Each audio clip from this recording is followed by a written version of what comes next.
টঙ্গীর তুরাগ তীরে বিশ্ব ইজতেমায় অংশ নেওয়ার জন্য আসতে শুরু করেছেন মুসল্লিরা।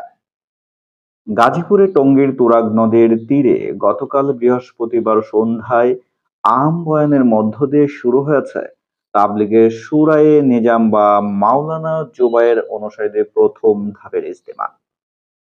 এই উপলক্ষে ইজতেমা মাঠে জড়ো হয়েছেন হাজারো মুসল্লি। ২ ফেব্রুয়ারি আখেরি মোনাজাতের মাধ্যমে শেষ হবে এই ধাপের ইজতেমা। ইজতেমাকে ঘিরে নিরাপত্তা ব্যবস্থা জোরদার করেছে গাজীপুর মহানগর পুলিশ, র্যাব ও জেলা প্রশাসন।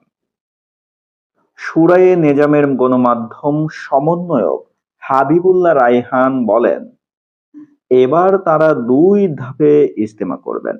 এর মধ্যে আজ ৩১শে জানুয়ারি থেকে ২ ফেব্রুয়ারি পর্যন্ত হবে প্রথম ধাপের ইজতেমা।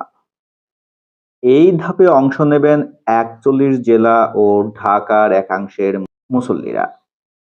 এরপর আগামী ৩ থেকে ৫ই ফেব্রুয়ারি অনুষ্ঠিত হবে দ্বিতীয় ধাপের ইজতেমা। এই ধাপে অংশ নেবেন ২২ জেলা ও ঢাকার অন্য অংশের মুসল্লিরা। শুরায়ে নিজামের শীর্ষ পর্যায়ের মুরব্বি মাহফুজুল হান্নান বলেন, আরবি ক্যালেন্ডার অনুযায়ী বৃহস্পতিবার সন্ধ্যার পর থেকেই আনুষ্ঠানিকভাবে ইজতেমা শুরু হয়ে গেছে। এবার ২ ধাপে ইজতেমা করায় মুসল্লিদের সুবিধা রয়েছে।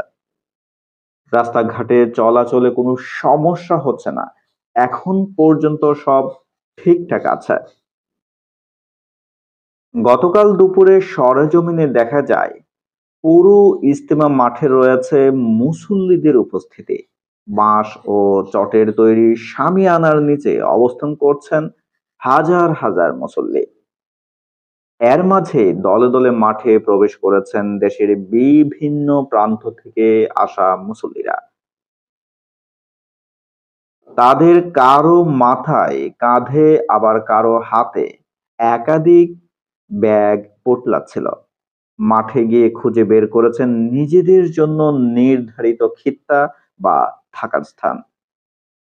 ইজতেমার সার্বিক নিরাপত্তা বিষয়ে জানাতে গতকাল দুপুরে ইজতেমা মাঠ সংলগ্ন র্যাবের অস্থায়ী ক্যাম্পে সংবাদ সম্মেলন করে র্যাব। সেখানে র্যাবের মহাপরিচালক এ কে এম শহীদুর রহমান বলেন,